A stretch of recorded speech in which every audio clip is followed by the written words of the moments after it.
हाँ हाँ हाँ, एक मिनट, लेट इट। हाँ, समणी तो जी, आज तो मैं समणी जी, आपको मैं मंगल आशीष के लिए प्रार्थना करती हूँ आज का सेशन शुरू करने के लिए। प्लीज मंगल हाँ आशीष। चलिए। बिल्कुल। ओम ह्रीं नमो अरहंताणं। ओम ह्रीं नमो सिद्धाणं। ओम ह्रीं नमो आयर्याणं। ओम ह्रीं नमो वज्रायणं। ओम ह्रीं नमो लोई सव्वसाहूणम्। ऐसो पंचनमुक्कारो सर्वभावपणासनो मंगलानं सर्वेसिं पढ़वं वै मंगलम। तो आज बहुत ही मेरे को हर्ष का विषय है कि हमारे बीच डॉक्टर प्रियदर्शना जी जैन हैं, वो आज के स्पीकर। और एक्चुअली मैं कहूँगा कि हम साल 2 साल से कोशिश कर रहे थे, लेकिन कुछ संयोग बना था ऐसा कि उनके टेलीफोन नंबर नहीं थे हमारे पास। करेक्टर जो आए थे वो पुराने नंबर थे। तो आज वो पीरियड खत्म हो गया है और ये बहुत ही शुभ दिन है हमारे लिए कि वो हमारे बीच में है। तो उनके बारे में एक संक्षिप्त आपको उनका इंट्रोडक्शन दूंगा मैं। तो doctor Priyadarshana Jain from Rajasthan village living in Chennai is MA, MPhil and PhD in Jain Studies, Diploma in Prakrit and Master Diploma in Naturopathy and Yogic Sciences. At present, she is serving as Professor and Head, Department of Jainology, University of Madras, Chennai. She has been practicing Jain and teaching Jainism for the past 30 years and Prakrit for the past 22 years. It's a very, very big thing. I mean, she has traveled extensively to US, UK, Thailand, Hong Kong, and all over India giving talks, lectures, and discourses. She is a resource person for International School for Jain Studies, where she has been teaching foreign scholars for the past 15 years. She also served as the director of Buddhist studies at the University of Madras and is a member of the Academic Council and many prestigious academic bodies. She has organized and conducted many national and international seminars and workshops related to Jainism, Buddhism, holistic healing, meditation, etc. She has presented papers at many national and international seminars and conferences in English and Hindi. She was a part of an interfaith religious delegation sponsored by the US Department of State, wherein she represented Jainism at different cities in the USA. I think this is a very big honor to her.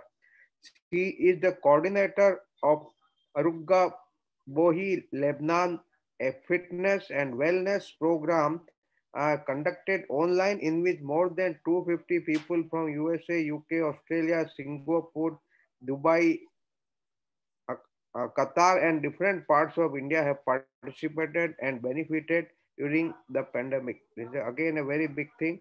She has written, edited, translated, and published books and articles. She is a resource person for this Pagaman Honors course, wherein she is currently handling 3 batches internationally. So again, a big, big achievement. Empowering the youth holistically is her mission and passion. She specializes in teaching comparative Jain philosophy and religious thoughts, integrating ancient and modern science. He has guided 15 plus students for PhD and 25 plus students for MPL. At present, 55 full-time students are doing their masters in Jain studies under her at the University of Madras. So I think this is a very big achievement and credentials for her, and I am very, very happy indeed to introduce her to you. So, and now I request her to start her presentation. Thank you, Pokarna sir. Thank you, Narendra ji. Thank you, Purvi ji. First of all, I would like to know whether you want me to talk in Hindi or English. I'm okay with both. Bilingual also is okay. Hindi. Bilingual will be okay because your these slides will be in English. Okay, so I'll talk in Hindi. No, mix can be also okay. Bilingual is also for. Okay, sir. I will circulate my article, my PPT. You can use it. Use it मतलब you can refer to it. और अभी मैं हिंदी में ही बात करूंगी और बीच बीच में English आ जाएगा तो आप लोग देख लेंगे और कुछ इंग्लिश में पूछेंगे तो मैं बता दूंगी. ठीक है सर? तो या हाँ, आपको जो स्लाइड चेंज करनी है मेरे को नेक्स्ट बोल देना. मैं बोलूंगी आपको. आई एम सॉरी, मेरे सिस्टम से मैं नहीं कर पाई, नहीं तो कर लेती हूँ. It's okay ma'am, no problem. Thank you for helping me. हाँ, मोक्ष मार्गस्य नेतारम भेतारम कर्म भूभृताम ज्ञातारम विश्व तत्वानां वंदे तद्गुण लब्धये. मोक्ष मार्ग का नेतृत्व करने वाले, समस्त कर्मों के विनाशक तथा विश्व के समस्त तत्वों के ज्ञाता ऐसे वीतराग प्रभु को वंदन. उन्हीं की आज्ञा में विचरने वाले समस्त त्यागी गुरु भगवंतों के चरणों में वंदन. श्रमणी चैतन्य प्रज्ञा जी के चरणों में वंदन. और धर्म सभा को, समस्त जो हमारे मेंबर्स है, आदरणीय, पूजनीय, वंदनीय, जो भी हमारे स्कॉलर्स हैं, सीनियर स्कॉलर्स है, साइंटिस्ट है, डॉक्टर्स है, और उन सबको और सब श्रोताओं को मेरा सादर जय जिनेंद्र. आज जो मैं विषय आपके समक्ष ले रही हूँ वो है श्रुत ज्ञान और उसके 14 भेद. इसका रेफरेंस है नंदी सूत्र और कन्हैयालाल जी लोढ़ा की बंद तत्व किताब, जो कि प्राकृत भारती एकेडमी से छपी हुई है. तो ये मेरा रेफरेंस है. तो मैं कुछ भी अपने शब्दों में नहीं बोलूंगी. मैं तीर्थंकर भगवान ने जो श्रुत ज्ञान फरमाया, जो श्रुतधर श्रुत केवलियों तक आया और फिर आचार्यों तक आया और फिर जो नंदी सूत्र में आया और फिर उसी को रख करके और भी दूसरे रेफरेंसेस को लेकर के कन्हैयालाल जी लोढ़ा ने जो काम किया इस पर, वो कुछ 2 पेज उस किताब के, वो मेरा बेसिस है और नंदी सूत्र बेसिस है. तो सर्वप्रथम ये विषय इतना गहरा है, इतना लंबा है कि मैं इसके ऊपर 10 दिन भी बोलूं तो कम है. अभी रिसेंटली 1 घंटे पहले मैं ताना स्ट्रीट में मरा साहब को पढ़ा करके मतलब स्वाध्याय करा करके आई और मुझे 1-1.5 घंटा लगा सिर्फ श्रुत ज्ञान का इंट्रोडक्शन देने के लिए और 2 भेद करने के लिए. मतलब आप समझ लीजिए कि आप सब प्रबुद्ध हैं तो मैं कम बोलूंगी और आपको ज्यादा समझना है. तो ये मेरी भूमिका हुई. और आप इस विषय पर और विशेष गहराई पे जाना चाहेंगे तो I am always there for you. ठीक है. तो सबसे पहले तो जैन फिलॉसफी, भारतीय दर्शन हो या जैन दर्शन हो, एक्सेप्ट चारवाक, इन सब का उद्देश्य एक ही है कि हमें सच्चा सुख, शाश्वत सुख की प्राप्ति हो. जैन दर्शन कहता है कि सच्चा सुख कैसे प्राप्त होगा? सम्यक दर्शन ज्ञान चारित्र पूर्वक होगा. और वो सम्यक दर्शन ज्ञान चारित्र हमें कैसे प्राप्त होगा? तो सम्यक दर्शन के लिए बताया कि क्या बोले, जीवादि तत्वों के श्रद्धान से होगा. तत्वार्थ श्रद्धानम सम्यक दर्शन. फिर तत्वार्थ सूत्रकार कहता है कि तत्व क्या है? तो फिर 7 तत्व के नाम आते, जीव, अजीव आदि. और फिर वहां पर तत्वार्थ में बताते हैं कि इन 7 तत्वों को तुम प्रमाण और नय से जानो. तो प्रमाण के अंतर्गत तत्वार्थ सूत्र में 5 ज्ञान की चर्चा आती है और नए, और फिर 2 सूत्र में नए के बारे में बता करके वो फर्स्ट चैप्टर अपना तत्वार्थ सूत्र समाप्त होता है. और मेरे देखने का नजरिया ये है कि तत्वार्थ सूत्र में सबसे पहले उन्होंने हमें प्रमाण और नय से तत्वार्थ का निर्णय करना बताया. तो जब प्रमाण की बात चलती है तो 5 प्रकार के ज्ञान की बात चल रही है ना. तो 5 प्रकार के गेहूं और 5 प्रकार के ज्ञान. लेकिन हमें समझना है कि 5 प्रकार के गेहूं में क्या कॉमन है? तो गेहूं के तत्व कॉमन है, गेहूं के गुण कॉमन है. तो इसी प्रकार 5 प्रकार के ज्ञान में ज्ञान गुण ही व्याप्त है, ज्ञान गुण की ही बात हो रही. तो वो ज्ञान कैसा होता है उसको हमें प्रमाण और नय से समझना है. तो वहां पर प्रमाण में मति श्रुतावधि मनः पर्यय केवलानि ज्ञानम, तो 5 प्रकार के ज्ञान में मति ज्ञान की बात बता करके वहां पर मति ज्ञान के सूत्र दिए हुए हैं, और फिर श्रुत ज्ञान के लिए सिर्फ एक ही सूत्र मिलता है कि श्रुतम मति पूर्वम द्वयनेक द्वादश भेद, कि ये श्रुत ज्ञान मति पूर्वक होता है और उसके 2 भेद है, और फिर उन 2 के और भेद प्रभेद होते हैं। तो वो सारे जो श्रुत ज्ञान के जो भेद है, फिर मैंने नंदी सूत्र उठाया, तो नंदी सूत्र में श्रुत ज्ञान में हमें 14 प्रकार की चर्चा मिलती है, 14 प्रकार के श्रुत ज्ञान की चर्चा। तो मैं एज्यूम करती हूँ कि सभी प्रबुद्ध जनों को मति ज्ञान आदि का सांगोपांग अध्ययन होगा, मैं उसमें नहीं जाने वाली हूँ। मेरा विषय श्रुत ज्ञान और उसके 14 भेद है, मैं उसी पर रहूंगी। ठीक है, तो मति और श्रुत संसार के समस्त जीवों को है, एक्सेप्ट सिद्ध भगवान। जितने भी सांसारिक जीव है उनका काम मति श्रुत के माध्यम से चलता है। चलता तो ज्ञान से है, लेकिन उसमें माध्यम, उसमें निमित्त मति मतलब इंद्रिय और मन का होता है। और एक और जगह हमें सूत्र मिलता है श्रुतम अनिंद्रियस्य, यानी ये जो श्रुत होता है वो अनिंद्रिय से होता है। अनिंद्रिय का मतलब क्या है? डायरेक्ट आत्मा से होता है। अब अनिंद्रिय का मतलब आप मन भी लगा लेंगे तो फिर उनको बोलना चाहिए था श्रुतम मतलब मनसः, लेकिन अनिंद्रिय के 2 मीनिंग होते हैं, एक मन भी होता है और एक आत्मा भी होता है, अतीन्द्रिय, है ना। तो ये जो श्रुत ज्ञान है वो प्राणी मात्र में व्याप्त है, और वो किस रूप में व्याप्त है? जैसे जीव का लक्षण चैतन्य है, और चैतन्य के 2 फंक्शनिंग है, ज्ञान और दर्शन। तो वो निगोद के जीवों में भी हो रहा है और सिद्ध भगवान के भी हो रहा है। तो निगोद के जीवों में वो अंश रूप में मतलब एक अक्षर के अनंतवें भाग जितना हो रहा है, जिसको कि लब्ध पर्याप्त है ना, लब्ध अपर्याप्त जीवों के भी वो ज्ञान का, प्लीज सबको म्यूट पे रख दिया जाए। मैं होस्ट नहीं हूं तो मैं नहीं ऑपरेट कर सकती हूँ। Please mute everybody. I request the host to mute everybody and make me the co-host so that I can manage. Otherwise, you please manage. ठीक है, तो वो फ्लो चला जाएगा। तो श्रुत का ज्ञान मीनिंग यहाँ पर अनिंद्रिय यानी डायरेक्ट आत्मा हमको लेना है, और अलग अपेक्षा में अनिंद्रिय का मतलब मन होता है वगैरह वगैरह, वो अलग दूसरी उसकी चर्चा चलती। तो सबसे पहले तो हमें ज्ञान का स्वभाव क्या है, अगर मैं उसमें जाऊंगी तो लंबा हो जाएगा। तो ज्ञान स्व पर प्रकाशक होता है, दर्शन के जैसा वो जीव का क्या बोले लक्षण है। तो इस प्रकार आपको ज्ञान का स्वभाव समझने के लिए मैंने सारे नोट्स दिए। अब मैं सीधा श्रुत ज्ञान के नेचर पर आती हूँ। तो वहां पे कहते हैं कि डिसाइसिव नॉलेज का मतलब क्या है? डिसाइसिव नॉलेज यानी जैसे एक चींटी शक्कर के कांटेक्ट में आती है तो सेंस ऑब्जेक्ट कांटेक्ट होता है, इंद्रिय और विषय का कांटेक्ट हुआ, उसको कांटेक्ट को कहेंगे मति।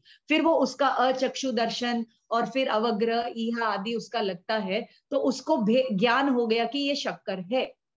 तो ज्ञान हुआ वो हो गया मति ज्ञान, अवग्रह इहा अवाय धारणा वाला। और फिर वो डिसीजन लेती है कि मुझे शक्कर लेना है या शक्कर नहीं लेना है। तो वो शुद्ध अज्ञान कहलाएगा, क्योंकि वो चींटी मिथ्या दृष्टि, उसके पास न इंद्रिय है न मन है परिपक्व कि वो उपयोग लगाए और ज्ञान और ज्ञेय में भेद कर सके। तो वो खाली शक्कर और नमक में भेद कर पाती है। तो वो जो भेद करने का जो ज्ञान है स्वभाव और विभाव में, है ना, हित और अहित में, तो इसको कन्हैयालाल जी लोढ़ा कहते हैं श्रुत ज्ञान। और ये श्रुत ज्ञान प्राणी मात्र में है, लेकिन ये श्रुत ज्ञान हमारा इंद्रियों में क्या बोले भेद करने में लग रहा है, तो इसलिए वो श्रुत अज्ञान कहलाता है। लेकिन वही श्रुत ज्ञान जब आत्मा में, आत्मा यानी ज्ञान स्वभावी आत्मा में, और उसमें जो ज्ञेय झलकते हैं उसमें जब वो भेद करता है और ज्ञान में अपनापन करता है, तब वो ज्ञान श्रुत ज्ञान कहलाता है। अदरवाइज वो चाहे वो 10 पूर्व का ज्ञान भी क्यों ना हो, वो श्रुत अज्ञान में ही जाएगा। इतना हमें पहले ये निर्णय श्रुत ज्ञान के इसमें करना है। तो आपके बोर्ड पर वो एंट का एग्जाम्पल दिया हुआ है। नेक्स्ट स्लाइड में हम बताएंगे कि ये जो शास्त्र का ज्ञान है नेक्स्ट स्लाइड प्लीज।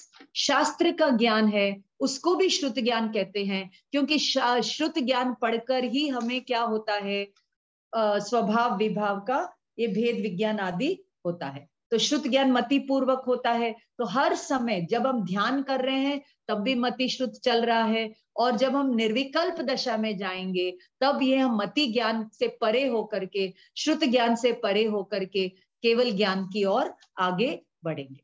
तो कन्हैयालाल सा कहते हैं, मैं बार बार उनका नाम नहीं लूंगी, आप वो बुक उठा करके आप पढ़िए स्वयं, तो वहां पर वो श्रुत ज्ञान को स्वयं सिद्ध ज्ञान कहते हैं। वो स्वयं सिद्ध है, ज्ञान स्वभाव हमारा स्वयं सिद्ध है। इसलिए एक सूत्र आता है, स्वभावो अतर्क, यानी स्वभाव में तर्क नहीं लगता। कोयला क्यों काला है, कौवा क्यों काला है, वगैरह वगैरह, उसमें कोई तर्क नहीं होता। तो ये जो श्रुत ज्ञान है ये समय और देश के परे है, ये त्रिकालिक है। ये त्रिकालिक जीव का स्वभाव, चैतन्य स्वभाव, ज्ञान दर्शन उपयोग लक्षण वाला, ये त्रिकालिक, ये अनचेंजिंग है, ये अनचेंजिंग है। और आप नेक्स्ट स्लाइड में जा सकते हैं। जैसे जैसे मैं बता रही हूँ आप स्लाइड चेंज करते जाइए प्लीज, आप स्वयं स्लाइड चेंज करते जाएंगे मैं जैसे जैसे बता रही हूँ आपको। तो ये जो अपना श्रुत ज्ञान है ये अनचेंजिंग है, ये इटर्नल है, शाश्वत है, और वो अनंत है, और वो स्वयंभू है। स्वयंभू यानी सहज है, नेचुरल है। और जब इसका पूरा पूरा ये जो ज्ञान का पूरा पूरा प्रकटीकरण होता है तो उसको हम क्या बोलते हैं, कैवल्य बोलिए, केवल ज्ञान बोलिए, निर्वाण बोलिए, वो सब सहज में होता है। तो ये जो श्रुत ज्ञान है जीव के पास है, लेकिन जीव के उपयोग में वो नहीं आता कि ये मैं हूं, उसमें अपनापन नहीं है। तो इसलिए मोह राग द्वेष खड़ा हो जाता है। तो मोह राग द्वेष वो जन्म मरण का कारण नहीं है, सत्य का, अपने स्वरूप का ज्ञान नहीं होना, और उस ज्ञान के हिसाब से चारित्र में उसमें अपनापन नहीं होना, वही हमारे सारे अज्ञान की, मिथ्यात्व की, मोह राग द्वेष की, कर्म की, कषाय की, जन्म मरण की जड़ है ना। और इस श्रुत ज्ञान को नहीं समझना, श्रुत ज्ञान के नेचर को नहीं समझना और आत्मा के नेचर को नहीं समझना, ये अपना क्या है, मिथ्यात्व है। और इस श्रुत ज्ञान का प्रभाव जीव पर नहीं पड़ता है। नेक्स्ट स्लाइड में हम जाएंगे तो उसको ही श्रुत ज्ञानावरण कर्म कहते हैं। और इसका प्रभाव नहीं पड़ना ही केवल ज्ञानावरण का, हम केवल ज्ञानावरण कर्म बांध रहे हैं, इतना हमें समझ लेना है। तो श्रुत ज्ञान को केवल ज्ञान की सहेली भी कहते हैं, क्योंकि यही श्रुत ज्ञान है जिसमें केवल ज्ञान की रचना होती है, यही ध्यान और साधना में होता है। तो ये जो नंदी सूत्र और बंद तत्व किताब में हमें श्रुत ज्ञान के 14 डिविजन्स के नाम मिलते हैं। और नंदी सूत्र के कमेंट्री में जो वर्णन मिलता है, आप नेक्स्ट स्लाइड में जाइए, वो मैंने क्या किया है, वो लेफ्ट साइड में दिया है, और राइट साइड में मैंने बंद तत्व के जो रेफरेंसेस है वो मैंने राइट साइड में दिया है। तो ये मैं आपके समक्ष जो है कवर करने वाली हूँ। तो सबसे पहला जो श्रुत ज्ञान का जो भेद है, वहां पर अक्षर श्रुत मिलता है। और नंदी सूत्रकार नहीं, नंदी सूत्र में तो वही गहरी बातें रही, मतलब भगवान के ज्ञान में जो आया वो आगम तक आया, लेकिन बाद में हमारे कमेंट्री लिटरेचर में वो गहरी बात नहीं मिलती है जो बंद तत्व किताब में मिलती है। तो आगम में कोई प्रॉब्लम नहीं है, आगम के इंटरप्रिटेशन में वहां पर कुछ कमियां रह गई है जो कि मुझे बंद तत्व के किताब में पूरी होती हुई दिख रही। तो सर्वप्रथम तो मैं जैस की, जैन एकेडमी ऑफ स्कॉलर्स की आभारी हूं कि उन्होंने मुझे ये अपॉर्चुनिटी दी। मैं नंदी सूत्रकार और कन्हैयालाल जी लोढ़ा, लेट श्री कन्हैयालाल जी लोढ़ा की आभारी हूँ कि मुझे इसका स्वाध्याय करने का मौका मिला और ये पढ़ करके ये समझने का मौका मिला कि हमें करना क्या है, मोक्ष मार्ग कैसे प्रकट होता है। और डी.आर. मेहता सब की थैंक्स बोलूंगी कि उन्होंने इतनी सुंदर किताब हमारे लिए छपा के दी, और डॉक्टर सागरमल जी और डॉक्टर धर्मीचंद जी ने इसके ऊपर बहुत ही सुंदर 50, 60, 100 पेज की दोनों ने मिलकर के ये प्रस्तावना अलग अलग रूप में आपको मिलेगी। और इसमें 148 कर्म प्रकृतियां, ज्ञानावर्णीय के, दर्शनावर्णीय की प्रकृतियां कैसे बंधती है, उन सब का जो है यहाँ पर अपने को डिटेल इस किताब में अपने को मिलता है। तो ये किताब मेरे दिल के बहुत नजदीक है। इसकी सैकड़ों कॉपियां मैंने मंगा करके बांटी भी है और साधु संतों को भी बोलती हूँ ये पढ़ो, लेकिन वो कहते हैं नहीं ये हमारे परंपरा की नहीं, हम नहीं पढ़ेंगे। तो फिर मैं क्या कर सकती हूँ, उनके लिए कुछ भी नहीं कर सकती। ठीक है ना। तो अब यहाँ पर हम चलेंगे, पहला जो नंदी सूत्र का जो अक्षर श्रुत है, तो शब्द में ही गहरा अर्थ छुपा हुआ है। तो अक्षर, तो दो मीनिंग होते हैं इसके। एक तो लेटर्स है ना, अक्षर का मतलब लेटर भी होता है, और अक्षर का मतलब होता है क्षरण रहित, विदाउट डिस्ट्रक्शन, है ना। दो मीनिंग होते हैं। अब मुझे याद आ रहा है हमारा तमिलनाडु का तिरुकुरल, जो पहला ही कुरल है, कहता है अगर मुदल एळुत्तेल्लाम, वो मैं तमिल में कोट नहीं करूंगी, वहां पर वो कहते हैं कि सभी अक्षरों में सबसे प्रथम यदि कुछ है तो वो है आदि भगवन। अब ये आदि भगवन कौन है ना, मोदट्रे ओलगम, पूरे विश्व में सबसे पहला कोई है तो वो है आदि भगवन। अब ये आदि भगवन के दो मीनिंग हमको लेने हैं। एक तो आदिनाथ भगवान कर देंगे अगर आप जैन है तो, और क्रिश्चियन लोग इस तिरुकुरल को बाबा एडम से जोड़ देंगे, और मुसलमान लोग इसको आदम से जोड़ देंगे, ऐसे ऐसे तरीके से पहले मनु से जोड़ देंगे, वैसे वैसे वो चलता है। लेकिन अब मैं जो आपको बता रही हूँ ये बहुत जबरदस्त और यूनिक बात है कि आदिनाथ भगवान आदिनाथ कैसे बने, क्या किया था उन्होंने जंगल में जाकर के। वो अपने ज्ञान स्वभावी आत्मा का क्या कर रहे थे, चिंतन मनन निधि ध्यासन, जो भी आपको बोलना है वो बोल दीजिए, या उसी का स्वाध्याय कर, ये इसका अध्याय कर रहे थे। ये क्या है, ये क्या है, ये ज्ञान कैसे ऑपरेट होता है, आत्मा की इंजीनियरिंग क्या है, आत्मा का फंक्शनिंग क्या है, आत्मा का डीएनए क्या है, ये स्वाध्याय वो कर रहे थे। तो वो हो गया विकल्पात्मक, और जब वो उसमें लीन हो गए तो वही हो गया निर्विकल्पात्मक, वो मन से परे चले। लेकिन उनको भी उसमें लीन होने के लिए 1000 वर्ष लग गए, भगवान महावीर को 12.5 वर्ष लग गए। तो ध्यान तो सिर्फ अंतर मुहूर्त का होता है, लेकिन उसमें लीनता लाने के लिए, वो परफेक्शन लाने के लिए, किसी को उसी दिन हो जाता है दीक्षा लेने के बाद, किसी को 1 वर्ष, किसी को वगैरह वगैरह, वो भेद चलते रहते हैं। तो क्या कर रहे थे भगवान, तो अक्षर स्वभावी आत्मा में वो लीन हो रहे थे। तो तब वो आदिनाथ बने। उन्होंने सबसे आदि में किसको रखा, अपनी आत्मा को रखा, अपने ज्ञान स्वभावी आत्मा को रखा, और ज्ञेयों में भेद करते गए कि ये ज्ञान है, ये ज्ञेय है, ये ज्ञान है, ये ज्ञेय है। ऐसे भेद करते करते करते वो ज्ञान के ऊपर जितने भी आवरण थे वो सारे आवरण हट गए, और अब ज्ञान में केवल ज्ञान भी हो गया, लोकालोक भी झलक रहा है, तो भी उनको उसमें रुचि नहीं है, क्योंकि उनकी रुचि उस ज्ञान स्वभावी त्रिकाली अक्षर स्वभाव की उस आत्मा में रुचि है। इसलिए भगवान अब कभी उससे बाहर आएंगे नहीं, और आपको और हमको केवल ज्ञान या मोक्ष दे देंगे। वो तो साक्षात उपदेश दे करके अपने ध्यान स्वरूप में विराज करके हमको बता रहे हैं कि तुम तुम्हारे ज्ञान स्वभाव की शोध करो। इसलिए कहते हैं the greatest researcher is one who researches on the researcher. जो भी रिसर्च होता है वो ज्ञान के बेसिस पे हो, लेकिन वो ज्ञान स्वभाव के ऊपर रिसर्च कोई विरला ही व्यक्ति करता है ना। तो अब यहाँ पर नंदी, अब मैं उसके उपदेश में ज्यादा नहीं जाऊंगी, मैं I will stick to my topic. मुझे अपने कम समय में पूरे 14 भेद आपको बताने, लेकिन इसकी गहराई में आप जाएंगे तो रियल में इतना आनंद आएगा कि आपको लगेगा अरे और पढ़े और समझे, और पढ़े और समझे। तो जब ऐसे जिज्ञासा होगी तब वो चीज हमें मिलेगी, और हम रत्नत्रय मार्ग पर आएंगे, और हम परित संसारी बनेंगे, है ना। तो इसलिए अब यहाँ पर नंदी सूत्र की कमेंट्री, जो कि मधुकर मुनि जी महाराज साहब की कमेंट्री में से है, वो मैं आपको बता देती हूँ, आप पढ़ लीजिएगा कि ये नंदी सूत्र की कमेंट्री हमें कहती है कि 3 प्रकार के अक्षर है।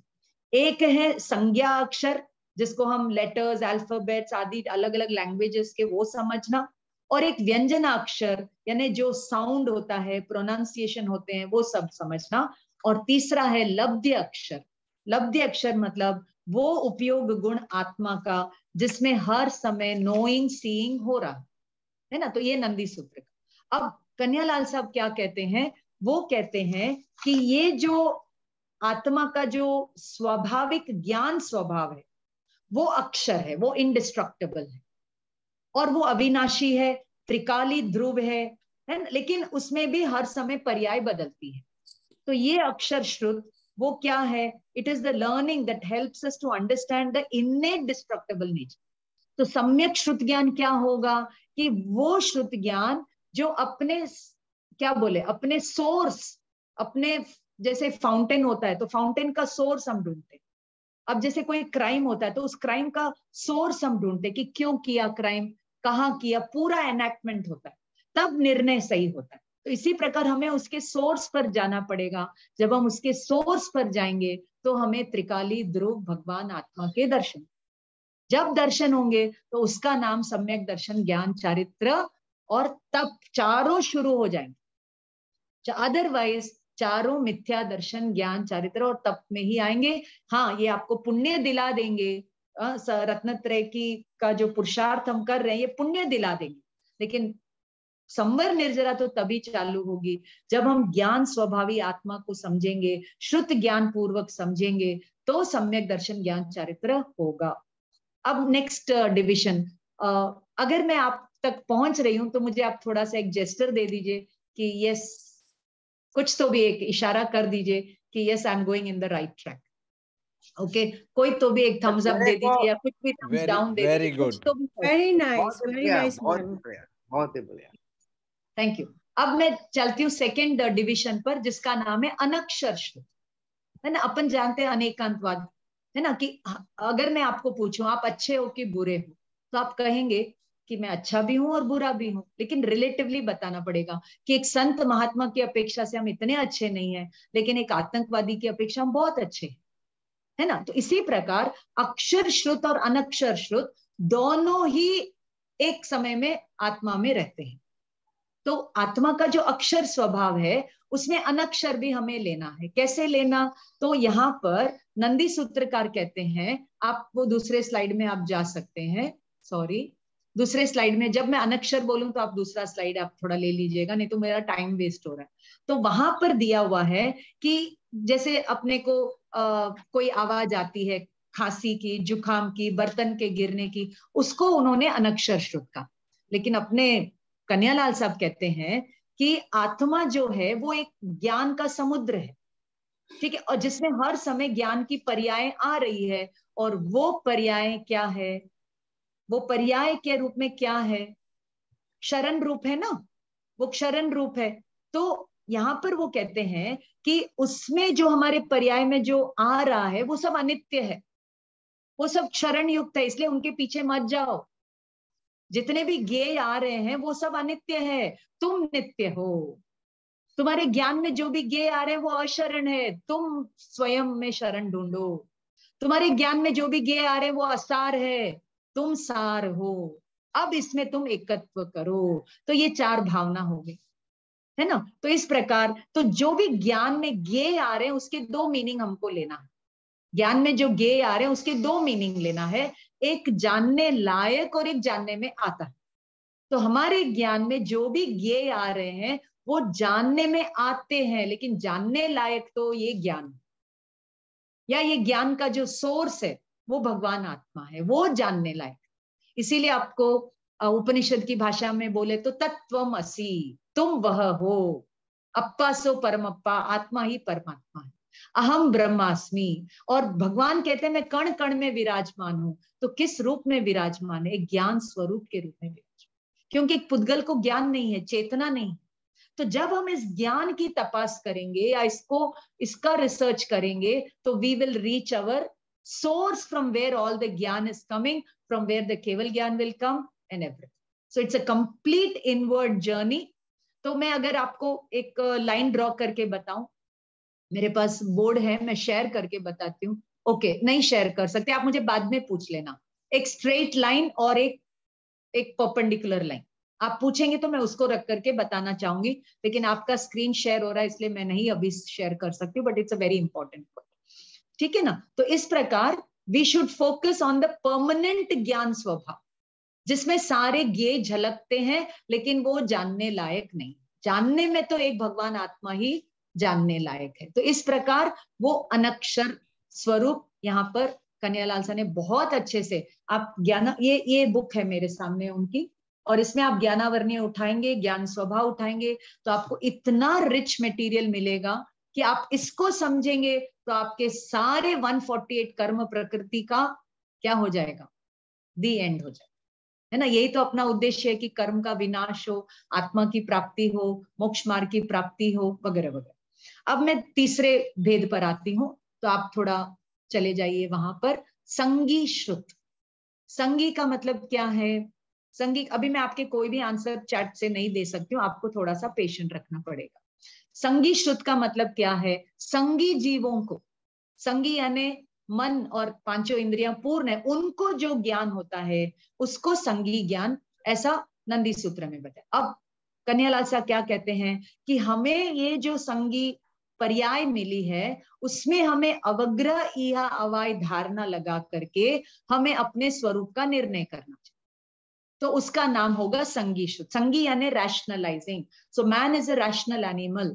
तो जब ये रैशनलाइज करेगा और स्व पर में भेद करेगा, तब वो उसका शुद्ध संगी शुद्ध कहलाएगा। और दूसरा इसका ऑपोजिट है असंगी शुद्ध। तो असंगी में क्या लेना? मिथ्या दृष्टि का ज्ञान और एकेंद्रिय से लेकर के चौरेंद्रिय तक का ज्ञान, है ना, वो सब का ज्ञान असंगी, बिना इंद्रिय, मतलब बिना मन के सहारे जो हो रहा है, लेकिन उनको भी इंद्रिय के माध्यम से हो रहा है। जैसे मैं आपको कहती हूँ कि मैं चश्मे के माध्यम से देखती हूँ, तो इसका मतलब ये हुआ कि चश्मा नहीं देखता है, देखने वाला तो मैं हूं। इसी प्रकार मैं कहती हूं मैं इंद्रियों के माध्यम से देखती, तो देखने वाला, जानने वाला तो आत्मा है, माध्यम उसमें इंद्रिय है।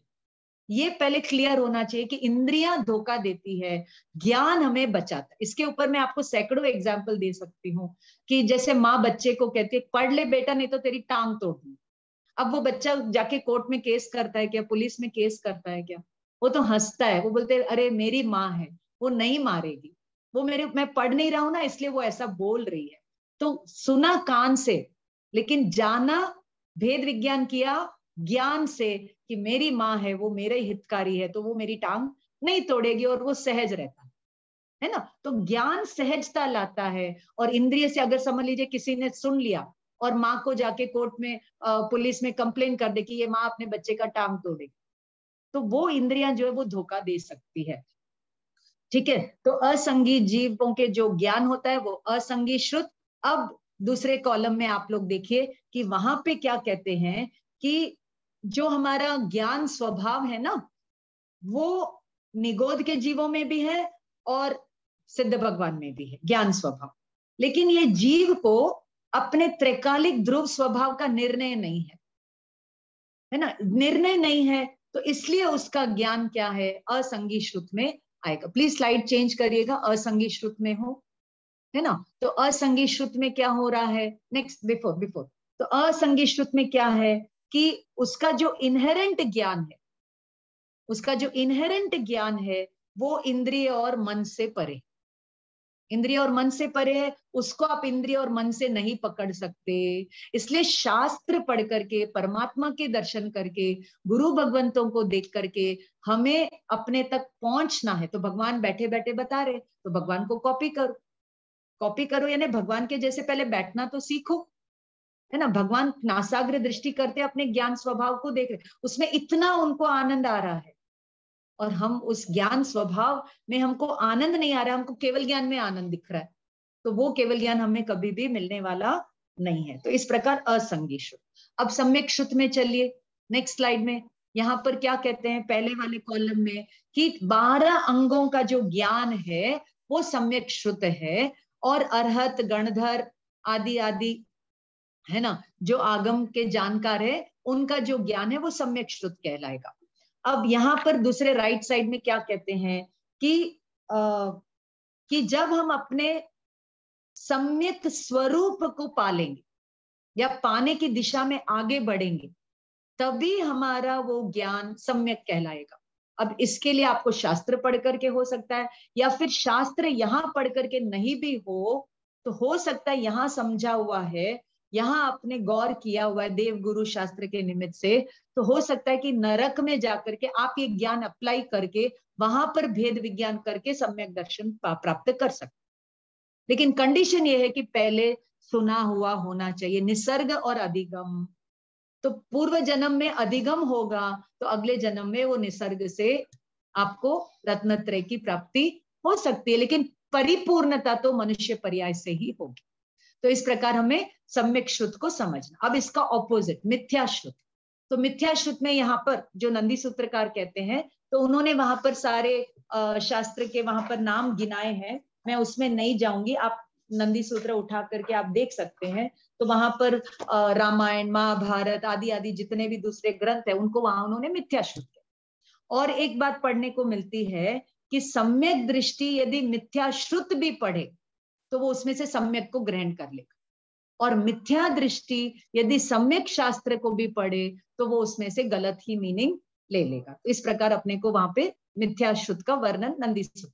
अब लोढ़ा साहब क्या कहते हैं कि ये जो हमारा ज्ञान इंद्रियों पर डिपेंडेंट है, इंद्रिय विषयों पर डिपेंडेंट है सुख के लिए, उसको खबर नहीं है कि मेरे ज्ञान में सुख है ना, मेरे त्रिकाली स्वरूप में एक सुख है, उसको खबर नहीं है। वो खबर नहीं होना ही मिथ्या दर्शन ज्ञान चारित्र है और मिथ्या श्रुत है। ठीक है, तो अब हम आगे चलेंगे नेक्स्ट स्लाइड में। तो वहां पर हमको कुछ टर्मिनोलॉजी चाहिए। तो सबसे पहले तो सादी, सादी का मतलब है विथ बिगिनिंग, फिर शांत यानी विथ एंड, फिर अनादि without beginning, Anant without and. Okay, और फिर अपने को नंदी सूत्र में वर्ड मिलता है सादी सपर्यवसित। तो सादी यानी विथ बिगिनिंग और सपर्यवसित यानी विथ एंड। और एक आता है अनादि अपर्यवसित यानी विदाउट बिगिनिंग विदाउट एंड। और फिर वहां पर टीकाकार ने हमें व्युच्छित्ति नय, अव्युच्छित्ति नय, पर्यायार्थिक नय, द्रव्यार्थिक नय आदि आदि हमें नंदी सूत्र में ये टर्मिनोलॉजी अभी चाहिए। तो अभी तक मैंने आपको 6 डिवीजन बता दी। अब मैं आगे के डिवीजन पर चलती हूँ। वहां पर आता है अनादि अपर्यवसित, यानी वो ज्ञान जो अनादि से है, और अपर्यवसित यानी विदाउट एंड है ना, नो बिगिनिंग नो एंड। तो यहाँ पर हमें 4 व्यू पॉइंट्स लेना है, द्रव्य, क्षेत्र, काल और भाव।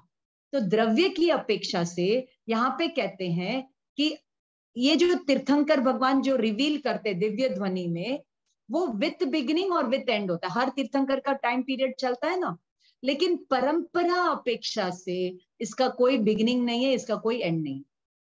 ये शाश्वत है, ये सनातन धर्म, ये सनातन की बात कर रहा है, सनातन स्वरूप आत्मा की बात कर रहा है, इसलिए ये धर्म सनातन है। इसके अलग अलग नाम आपको अलग अलग टाइम में मिलेंगे, जैन धर्म, वीतराग धर्म, अहिंसा धर्म, अनेकांत धर्म, तो उसमें मैं नहीं जा रही हूँ। तो अब यहाँ पर द्रव्य पॉइंट ऑफ व्यू से मैं आशा करती हूँ कि आपको अनादि अपर्यवसित समझ में आया होगा। अब यहाँ पर क्या कहते हैं कि अमरत्व और स्वाधीनता हर एक जीव को चाहिए, सुख चाहिए। तो ये मांग के रूप में प्राणी मात्र में ये विदाउट बिगिनिंग और विदाउट एंड, ये अनादिकाल से जीव सुख चाहता है, और इस मांग की कभी कोई एंड तब होगी जब हमें वो सुख मिल जाए। लेकिन परंपरा अपेक्षा से, वो सभी जीवों की अपेक्षा से वो अनादि अपर्यवसित है। अब नेक्स्ट स्लाइड में आप जाएंगे तो क्षेत्र पॉइंट ऑफ व्यू से, तो यहाँ पर क्या कहते हैं कि अलग अलग क्षेत्रों में, महाविदेह क्षेत्र में, जम्बू भरत आदि में, तो वहां पर विथ बिगिनिंग और क्या होता है, विथ बिगिनिंग और एंड होता है। लेकिन परंपरा अपेक्षा से महाविदेह क्षेत्र में तो अनादि अनंत भगवान की दिव्य ध्वनि चलती रहती है।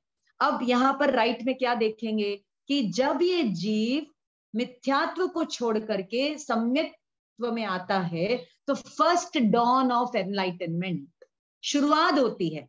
तो शुरुआत होती है तो वो हो गया सादी, और फिर वो हो सकता है कि खो भी चले, खो भी दे हम उसको, औपशमिक सम्यक तो हुआ तो खो भी दे सकते हैं, लेकिन क्षायिक सम्यक तो हो जाएगा तो वो एंडलेस चलेगा। इसलिए इसको सादी और क्या कहते हैं, एक की अपेक्षा सपर्यवसित और क्षायिक सम्यक्त्व की अपेक्षा से क्या हो गया, वो अपर्यवसित हो गया। तो इस प्रकार हमें परम्यूटेशन कॉम्बिनेशन से चलना पड़ेगा। नेक्स्ट स्लाइड में हम जाएंगे अनादि अनंत। तो यहाँ पर क्या कहते हैं कि काल की अपेक्षा से अवसर्पिणी उत्सर्पिणी काल में जो दिव्य ध्वनि होगी वो विथ बिगिनिंग विथ एंड होगी। But from a bigger perspective अगर हम देखें, परंपरा अपेक्षा से देखें, तो इसकी कोई शुरुआत नहीं है और इसका कोई दी एंड भी नहीं है। अब यहाँ पर कहते हैं कि भाव अपेक्षा से, भाव अपेक्षा से कहते हैं कि वो जो अभवी जीवों का जो मिथ्या दर्शन है वो कब से है, अनादि और अनंत है। समग्र जीवों की अपेक्षा से वो अनादि अनंत है, अनादि अनंत काल तक है। लेकिन भव जीवों की अपेक्षा से वो क्या हो जाएगा, वो विथ बिगिनिंग और एंडलेस, मोक्ष में एंडलेस वो चलता रहेगा। तो इस प्रकार हमें ये समझना है। अब राइट में यहाँ पर मैंने एक अच्छा सा एक एग्जाम्पल आपके लिए दिया हुआ है कि जो समुद्र है और उसकी बूंद है, तो अगर हमें उस बूंद का पूरा ज्ञान हो, है ना, पूरा का पूरा, यानी उसकी फिजिकल प्रॉपर्टीज, उसकी chemical properties, if we know everything then the whole समुद्र यू कैन नो ना, क्योंकि वो भी तो उसी टाइप, उसी का ही तो वो बना हुआ है ना। तो इसी प्रकार जब हम एक ज्ञान की पर्याय को जान लेते हैं, समझ लेते हैं, उसका सम्यक निर्णय कर लेते हैं, तो हम समग्र आत्मा का निर्णय कर सकते हैं। यानी आत्मा के एक एक प्रदेश में अनंत ज्ञान दर्शन आदि गुण है। तो ज्ञान की बात क्यों कर रहे हैं, क्योंकि ये ज्ञान ही हमें अन्य गुणों के बारे में बता। जैसे समझ लीजिए आपके घर में कोई चीज खो गई है नहीं, अंधेरा है और आपको कोई चीज ढूंढनी है, तो आप चश्मा लेके तो नहीं ढूंढेंगे ना, आप चश्मा लेके तो नहीं, आप क्या लेके ढूंढेंगे, टॉर्च लेके ढूंढेंगे, क्योंकि वो टॉर्च है या दिया है वो खुद को भी बता देता है और जहां भी रोशनी गिरती है उसको भी बता देता है। तो इसी प्रकार ये जो ज्ञान है वो स्व पर प्रकाशक है, वो आत्मा को भी बता देता है और पूरे लोकालोक को भी बता देता है। ये हमारे एक ज्ञान की पर्याय की ताकत। अब इसके ऊपर मैं अगर विषय लूं तो एक और लेक्चर अपने को ज्ञान की ताकत कितनी है वो अलग से अपने को करना पड़ेगा। अब मैं सीधा अपने विषय पर आ जाती हूँ कि इस प्रकार जो है कि आत्मा का जो ज्ञान स्वभाव है वो अनादि है और अनंत है। निगोद का जीव वो दुख का ज्ञान कर रहा है और केवली भगवान स्व और लोकालोक दोनों का ज्ञान कर रहे हैं। ठीक है, अब नेक्स्ट डिविजन में हम आते हैं, वो है गमिक शुद्ध। गमिक का मतलब क्या है, तो यहाँ पर नंदी सूत्रकार कहते हैं, please go to the next slide for the audience, thank you so much. गमिक का मतलब है रिपीटेशन, गमिक का मतलब है बार बार रिपीट करना। जैसे उत्तराधीन सूत्र में आया समयम गोयम मापमाय, भगवान ने कितनी बार गौतम को कहा, हे गौतम एक समय का भी प्रमाद मत कर। लेकिन गौतम अपने ज्ञान स्वभाव में लीन नहीं हो पाए और केवल ज्ञान नहीं ले पाए, और कब हुआ, जब महावीर चले गए, फिर वो लीन हो गए और उनका केवल ज्ञान प्रकट हो गया। तो गमिक का मतलब है रिपीटेशन। तो दृष्टिवाद आदि जो आगम है वो गमिक श्रुत कहलाते है ना। वो 14 पूर्व का सार, दृष्टिवाद, ये शब्द भले अलग अलग होंगे लेकिन उसका जो कंटेंट है ना, शब्दशः नहीं लेकिन एसेंस रूप में वो गमिक है। और फिर यहाँ पर लोढ़ा साहब क्या कहते हैं कि बार बार हम सुख चाहते हैं, बार बार हमारे अंदर में मांग होती है, इसीलिए हम इंद्रियों विषयों में सुख ढूंढ रहे हैं। जैसे एक उदाहरण दे दूं कि रसगुल्ला खाया तो उसमें सुख मिला, सुख का आभास हुआ, तो कितना हुआ से 10 डिग्रीज का सुख का आभास, एक चुम्मा, एक क्या बोले, एक इमेजिनरी नंबर। दूसरा रसगुल्ला खाया तो उसमें 8 डिग्रीज का सुख मिला, और तीसरा खाया, चौथा खाया, अब वो नीरस लगने लगा, अब उसमें कोई रस नहीं आ रहा। जिस रसगुल्ले में 1 मिनट पहले सुख आ रहा था वही रसगुल्ला अभी अभी ज्यादा खा लेंगे तो क्या हो जाएगा, हमारे अजीर्ण का कारण होकर के दुख का कारण बन जाएगा। तो यहां पर लोढ़ा साहब कहते हैं कि सर्व जीव सुख चाहते हैं, रिपीटेडली हमें हमारे ज्ञान स्वभाव के ऊपर चिंतन करना, ध्यान करना, उसमें अब्सॉर्ब होना है, उसका नाम गमिक शुद्ध। और लक्ष्य की अपेक्षा से, साध्य की अपेक्षा से अपने त्रिकाली ध्रुव भगवान आत्मा के ऊपर बार बार चिंतन करना, इसका नाम सामायिक है। सामायिक यानी समभाव में रहना, समभाव यानी अपने ज्ञान स्वभाव में रहना, तभी रियल में संभाव आ सकती है। अब मैं इस विषय पर जाऊं तो और एक टॉपिक खड़ा हो जाएगा, तो मैं यहाँ पर ये कहती हूं कि भेद विज्ञान कर, रिपीटेडली भेद विज्ञान करना, तो वो अखंड ज्ञान की धारा बहती है, तब वो केवल ज्ञान स्वरूप में कन्वर्ट होती है, नॉट अंटिल। इसलिए हम दीप मंदिर में अखंड ज्योत की बात करते हैं, लेकिन ये जो आत्मा का जो ज्ञान स्वभाव है ना, यही ज्योत है। और अपन कहते हैं ज्योत में ज्योत विराजमान, यानी ज्ञान ज्ञान में विराजमान हो गया और उसमें लोकालोक झलकने लगा। ठीक है, अब नेक्स्ट इसका ऑपोजिट है क्या बोले, अगमिक शुद्ध। अगमिक का मतलब है नॉन रिपीटिशन। तो नंदी सूत्रकार कहते हैं दृष्टिवाद के अलावा जो अंग बाह्य है ना, जो मूल छेद आदि जो सूत्र है, वो सब अगमिक में आ। अब इसको गम यानी गम गच टू गो, तो गम यानी जाना और आगम यानी आना। तो आगम पढ़ करके हमें आत्मा में आने की कला सीखना है। ठीक है, अब यहाँ पर लोढ़ा साहब क्या कहते हैं कि साधना की अपेक्षा से हम ये जो क्या बोले 12 भावना आदि का चिंतन करते हैं, वो इनकंसिस्टेंट वे में करते हैं, यानी खंड खंड रूप में करते हैं। कभी अनित्य का चिंतन किया, कभी अशरण का चिंतन किया, तो वो अलग अलग हो गया ना, अलग अलग हो गया, इसलिए वो अगमिक हुआ, है ना। लेकिन साधना जब अब करते हैं तो वही भाव, ज्ञान का भाव, वो क्या होता है, अगमिक हो जाता है या अखंड रूप में होता है, तो उसको अगमिक शुद्ध कहते हैं। रिपीटेड होकर के फिर हम उसके बियॉन्ड चले जाते हैं, तो वो अगमिक शुद्ध में आएगा। सो भेद, देयर विल बी भेद अंटिल हम साध्य तक, अभेद साध्य तक पहुंच सके। अब तीसरा है अंग प्रविष्ट। तो आप सब जानते हैं, तो अंग प्रविष्ट में श्वेतांबर परंपरा में 32 आगम आते हैं और मूर्ति पूजक परंपरा में 45 आगम आते हैं।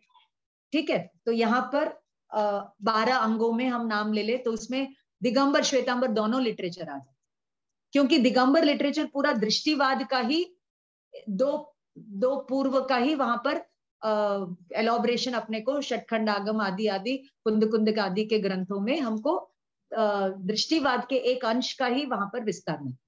तो दिगंबरों ने श्वेतांबर आगम रिजेक्ट कर दिया, श्वेतांबरों ने दिगंबर शास्त्र रिजेक्ट कर दिए, इसलिए हमें पूरा पिक्चर नहीं मिल रहा।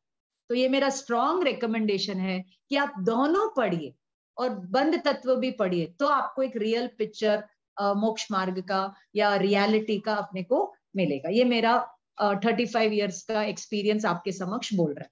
तो अंग प्रविष्ट में 12 अंगों का ज्ञान लोढ़ा साहब लेते हैं। अब नंदी सूत्रकार लेते हैं।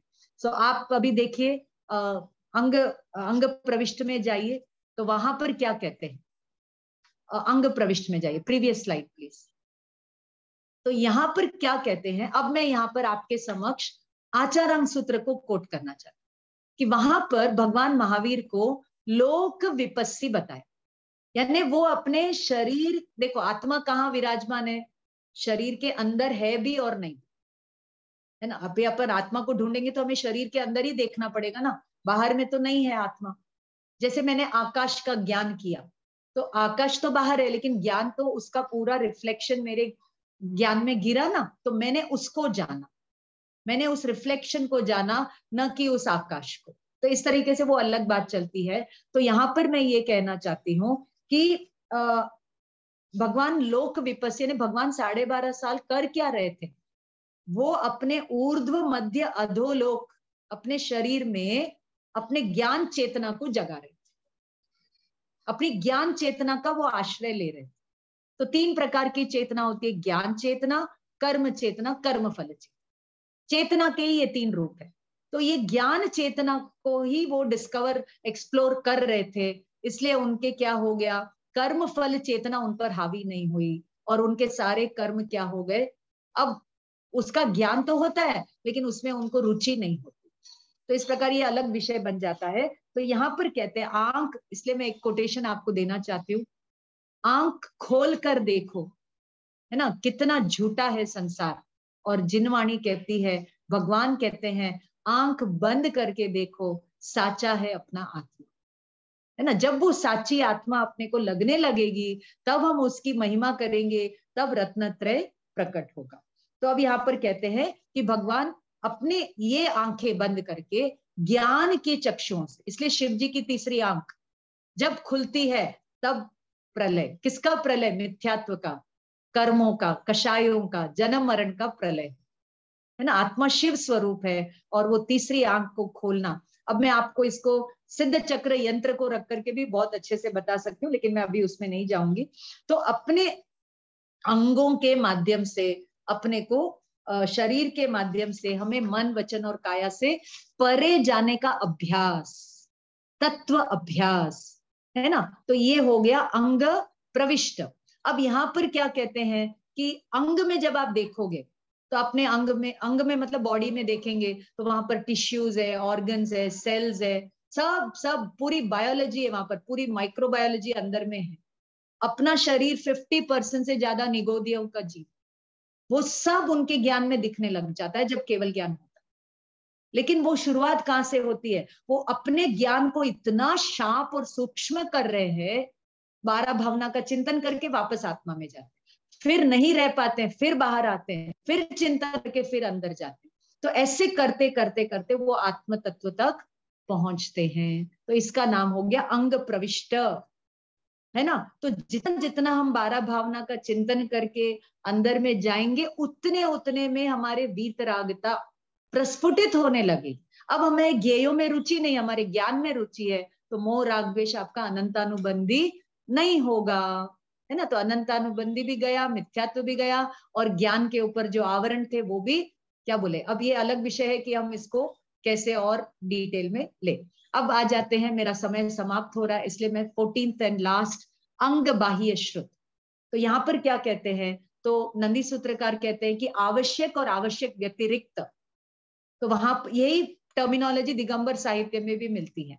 तो आप श्रुत स्कंद का अध्ययन करिए तो वहां पर आवश्यक, आवश्यक, व्यतिरिक्त ये मिलते हैं। तो आवश्यक शब्द का अर्थ क्या है, इसके लिए मैं अनुरोध करूंगी आप और एक मेरा लेक्चर रखिए, मैं बहुत अच्छे से आपको आवश्यक शब्द का अर्थ और उसका स्पिरिचुअल मीनिंग आपको मैं बताने की कोशिश करूंगी। गुरु कृपा से मुझे बहुत मिला है और आप सब लोग सुन रहे हैं तो मैं आज बहुत गदगद हूँ।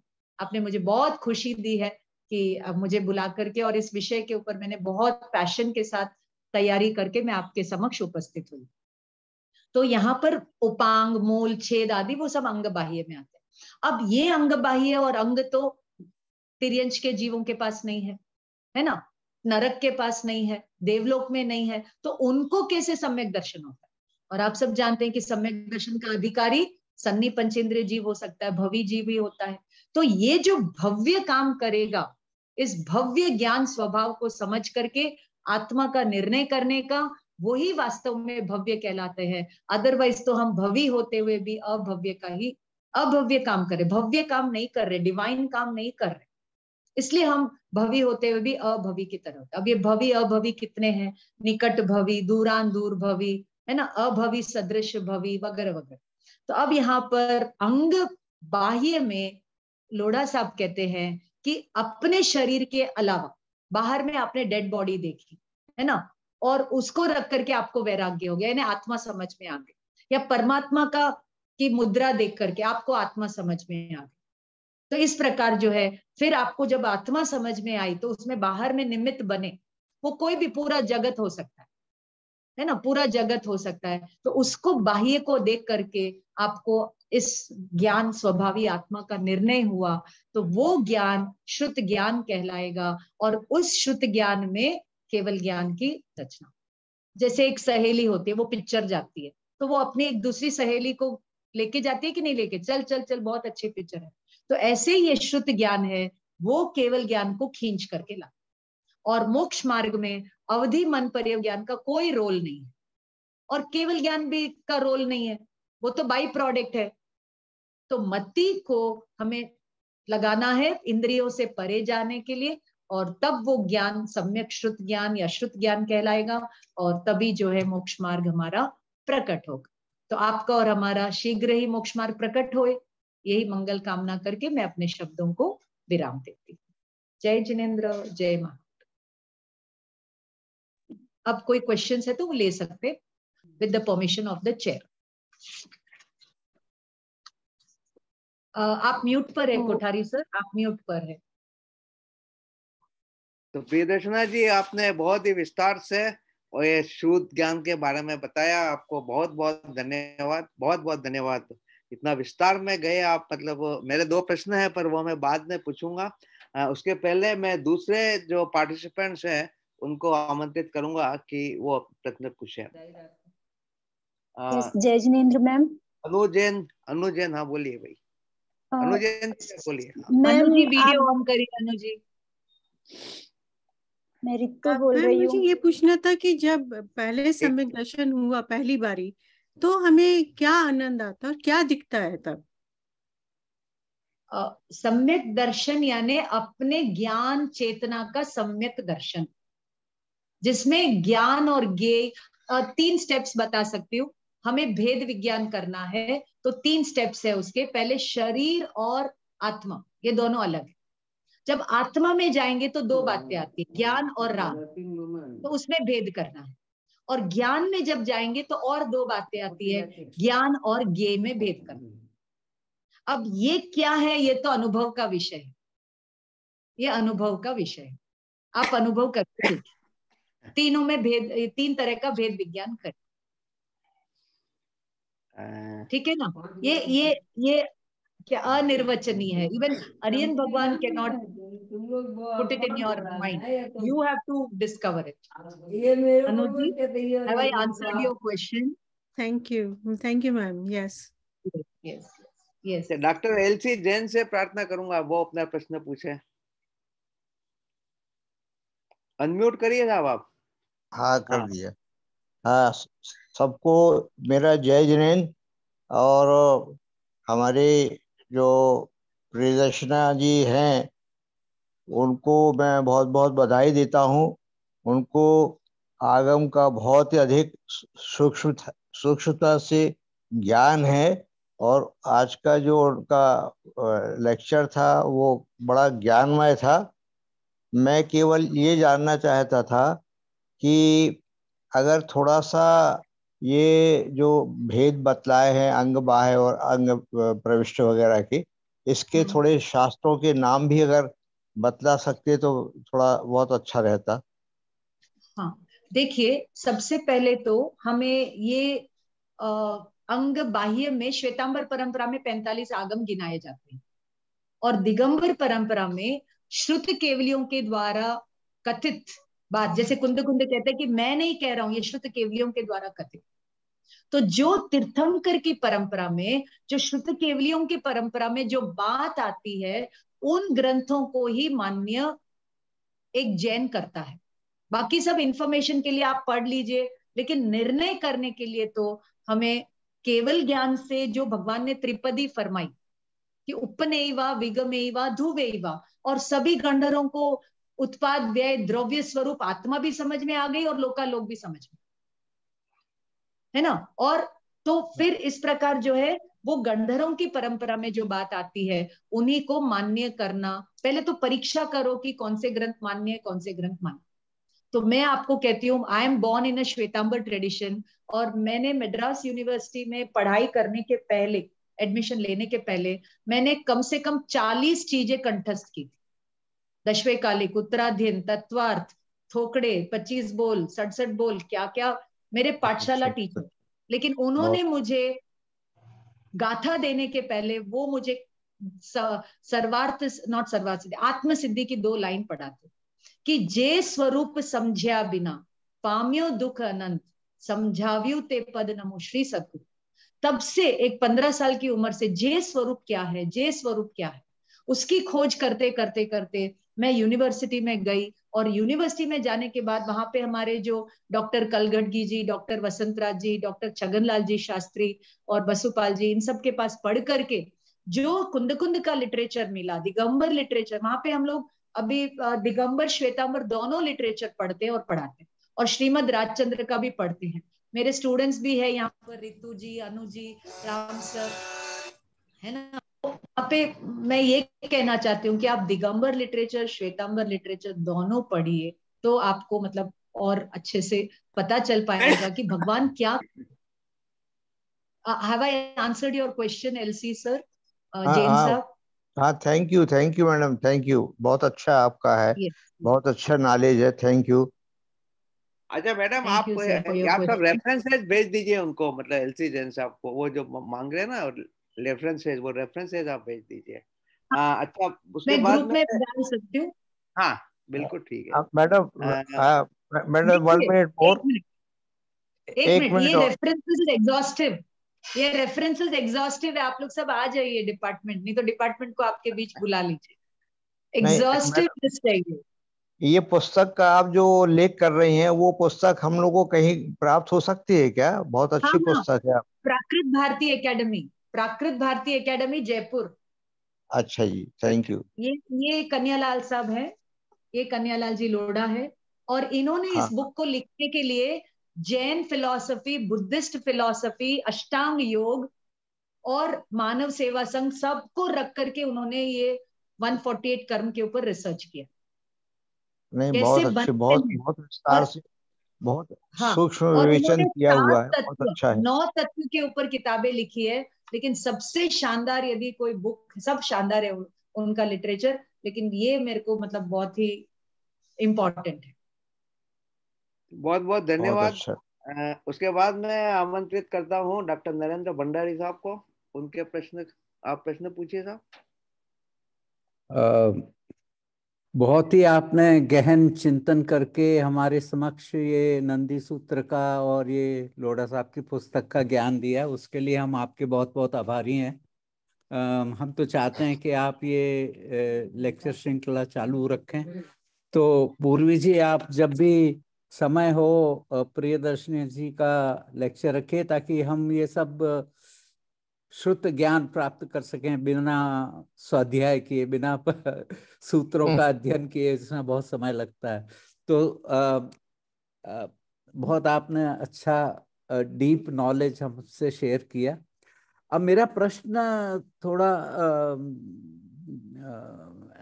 मतलब डिफिकल्ट है कि आपने शुरू में इस शुद्ध ज्ञान को अनिंद्रिय ज्ञान कहा।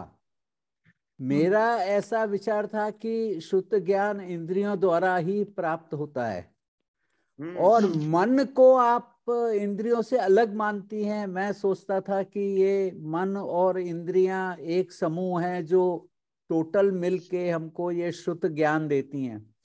और फिर आप ये शास्त्रों की बात करती हैं कि ये तो फिर शुद्ध ज्ञान है, तो फिर इंद्रियों द्वारा ही प्राप्त होता है, जो आपने विस्तार से समझाया। तो इस पे कुछ प्रकाश डालेंगे? मैं थोड़ा इसमें कंफ्यूज हो गया कि ये इंद्रिय ज्ञान है शुद्ध ज्ञान, या ये अनिंद्रिय ज्ञान है, और इसमें मन का कहाँ स्थान है, उसको आपने अलग कैसे किया? ये तो सब जुड़े हुए हैं। तो इस पे आप जरा मेरे को थोड़ा क्लियर ठीक है सर। करेंगे? हाँ, बहुत बहुत गंभीर प्रश्न है। मैं आपका प्रश्न देने की कोशिश करती हूँ, बट हाँ, आप बंद तत्व किताब जो कि ई जैन लाइब्रेरी पर आपको मिल जाएगी या प्राकृत भारती से मिल जाएगी, तो आप इसको जरूर मंगाइए। और उसके पेज नंबर 11 पर लोढ़ा साहब लिखते हैं, श्रुतम अनिंद्रियस्य को कोट किया तत्वार सूत्र के पहले अध्ययन के 22वें सूत्र में ये दिया हुआ है। अब अनिंद्रिय का मीनिंग क्या करते हैं कि अगर इंद्रियों से श्रुत ज्ञान हो जाता तो हम इंद्रियां बंद क्यों करते हैं? इंद्रियों को बंद करने का मतलब क्या है कि मतलब इंद्रियों को तो ज्ञान नहीं होता है, ज्ञान होता है आत्मा को ही है ना। ज्ञान होता है आत्मा को, और दर्शन भी होता है आत्मा से ही होता है। जैसे उदाहरण के तौर पर आपको एरोप्लेन दिखती है आकाश में, तो वो कितनी छोटी दिखती है? बहुत छोटी दिखती है। लेकिन आपका ज्ञान क्या कहता है कि एरोप्लेन तो बहुत बड़ी है ना, एरोप्लेन तो बहुत बड़ी है। तो आपने इंद्रियों से जाना या ज्ञान से जाना? अगर ज्ञान से जाना तो एक अंधे को बोलिए एरोप्लेन क्या बताए, तो वो भी नहीं बता सकता। तो और एक मैं उदाहरण देना चाहूंगी। एक बच्चा माँ को पूछता है कि माँ चन्ना मामा किधर है, तो माँ क्या करती है, उसको आकाश में इशारा करके बताती है कि उधर है आकाश में। अब बच्चा क्या करता है, इस उंगली को ही देखता रहता है, तो वो आकाश को, वो चंदा मामा को देख पाएगा नहीं। तो अच्छा, इस उंगली की कोई वैल्यू नहीं है तो इसको निकाल दो, तो चंदा मामा मिल जाएगा? नहीं मिलेगा। तो उंगलियों की डायरेक्शन में देख करके फिर उंगली से परे जाएगा, तब उसको चांद क्या है दिखेगा। तो ऐसे ही ये शास्त्र ज्ञान है, इंद्रिय ज्ञान है, ये हमें अपने आत्मा का अनुमान कराने के लिए है। अब ये अनुमान का विषय भी बहुत लंबा गहरा विषय है, जो कि हम लॉजिक पेपर में डिपार्टमेंट में बहुत अच्छे से कराते हैं। तो अनुमान से हमें ज्ञान, देखो जैसे धुएं को देख करके अग्नि का ज्ञान हुआ, तो ऐसे ही ये ज्ञान को देख करके हमें वो त्रिकाली ध्रुव जहां से ये ज्ञान की पर्याय आ रही है, उसका निर्णय करने के लिए इंद्रिय और मन की सहायता, निर्णय करने के लिए। लेकिन अनुभव के काल में तो निर्विकल्प दशा में जाना, निर्विकल्प यानी अतीन्द्रिय अवस्था होगी, तभी वो श्रुत ज्ञान कहलाएगा। नहीं तो वो मति ज्ञान का ही प्रभाव हमारे श्रुत ज्ञान पर पड़ करके हम उसकी विराधना कर रहे हैं, हम विराधक हैं। तो श्रुत ज्ञान का प्रभाव जीव पर नहीं पड़ रहा है, उस समय मति ज्ञान का ही, मति अज्ञान का यानी इंद्रिय विषयों का प्रभाव पड़ रहा है। उस समय हमारे मति ज्ञानावरण, श्रुत ज्ञानावरण, केवल ज्ञानावरण तीनों का बंद हो जाए। तो मैं ये कहना चाहूंगी अपने शब्दों में कि साधना is nothing but empty all the मति। जो बचेगा वो श्रुत और जो बचेगा वो केवल। तो मन से परे जाते हैं ना, तो रियल में आत्मा का साक्षात्कार होता है। उस समय ये श्रुत ज्ञान, ये श्रुत यानी जो सुन करके पढ़ करके जो निर्णय हमने लिया कि ओ ये मैं हूं, ये मैं नहीं हूं, जब उसकी महिमा आती है तब रत्नत्रय मार्ग प्रकट होता। ठीक है ना सर? तो मन को अनिंद्रिय कहना ये मैंने लोढ़ा साहब से सीखा है। तो यहाँ पर वो कहते हैं कि कतिपय विद्वान अनिंद्रिय का अर्थ मन लगाते हैं, परंतु ये उचित नहीं लगता, क्योंकि एकेंद्रिय के तो मन नहीं है, तो वहां पर शुद्ध ज्ञान कैसे हो रहा है? एकेंद्रिय बेंद्रिय जीव है ना, 1 to 4 सेंस के तो मन नहीं है। तो वहां पर भी तो कहते हैं अक्षर का अनंतवा भाग जितना ज्ञान तो निगोद जीवों में भी है, तब वो कौन सा ज्ञान? इसलिए हमें इसको रिविजिट करने की जरूरत। हमको पंचेंद्रिय तो इसलिए कहते हैं, हमारे पास 5 इंद्रियां हैं, मन अलग है। संगी के पास में मन रहेगा, असंगी के पास मन नहीं रहेगा। ये बहुत लंबा विषय है, मेरे ख्याल से इसमें और विस्तार से चर्चा की आवश्यकता है। पर एक छोटा प्रश्न sir, if you allow me, हाँ sir, I will ask one. तो फिर अनिंद्रिय और अतीन्द्रिय में तो काफी डिफरेंस है। तो अनिंद्रिय के आप दोनों मीनिंग ले लीजिए सर, मन भी ले लीजिए और आत्मा भी ले लीजिए, तो कोई प्रॉब्लम नहीं है। कॉन्टेक्चुअली हमें कहीं मन लेना पड़ेगा, कहीं आत्मा लेना पड़ेगा। अच्छा, थैंक यू वेरी मच। अच्छा, धन्यवाद। अब मैं आमंत्रित करता हूँ श्री देव कुमार जी साहब को। Jai Jinendra madam, you really made me to have a swanubhuti actually. So I am very very grateful and I am also more, आपको I'm वीतरागी नहीं हूँ, सरागी होने से मैं बहुत ही आनंदित हूँ कि आप तमिलनाडु में है विराजमान में। So I feel that lot of confluences of ideas have come to you. I know you are a fantastic person. मैं पीछे जैना लेक्चर में भी कहा प्रिय दर्शन, आप नाम लेते मुझे बहुत प्रिय लगता है दर्शन, सम्यक दर्शन, इसलिए आप बहुत ही आनंदित किया। I know बहुत many of our scholars might not have understood what all you are speaking. I could see where you are getting all this knowledge. आचार्य कुंद के पास में रहने से, आपको संपर्क रहने से बहुत सुंदर तरीके से परम आगम कोर्स का भी फायदा हो रहा है। I could see we are lucky to have you in the Department of Jainology Madras. I know I am so most grateful to you. साधुवाद। मुझे कोई प्रश्न नहीं पूछना है, बिकॉज बहुत परमानंद में रहा हूँ जब तक आप बोल रहे थे। जय Jinendra, thank you very much. I salute your way of doing it. जय Jinendra, thank you so much. ऊपर ये आपके स्टूडेंट है रितु जी को, रितु जी अपना प्रश्न पूछिए। Yes sir, thank you and जय जिनेंद्र मैम। मैम आप चाहते थे कुछ व्हाइट बोर्ड पर वर्टिकल एंड हॉरिजॉन्टल लाइन से समझाना, वो कॉन्सेप्ट हो सकता है क्या अभी? यस, आप लोगों को मैं एक बात बताना चाहूंगी कि ये रितु है ना, ये दिल्ली में रहती है और सेकेंड ईयर MA जेनोलॉजी करती है, बहुत टैलेंटेड है। एक बार आप इसका लेक्चर रखवाना, वो ईडी अमीन को रख करके पूरी जिनवाणी आपको इतनी जबरदस्त बताएगी। So I request you to note down her name. आप अपना नंबर रितु ग्रुप में डाल दो और आप इन सब के लिए अगर इनविटेशन मिले तो आप जरूर जाना। ओके मैम, बोलिए, नोट कर लो। हाँ, बहुत सुंदर तरीके से। I am really impressed with this girl. She is very committed, very passionate. मैं उनकी तारीफ नहीं कर रही हूँ, लेकिन वो जो प्रेजेंटेशन है ना इसने मेरा दिल छू लिया। और मैंने 2 बार करवाया था। एक हमने तमिलनाडु ट्रिप किया था, और मैं चाहती हूँ कि आप लोग सब हमारे साथ एक बार तमिलनाडु ट्रिप करें। इतना जबरदस्त है तमिलनाडु।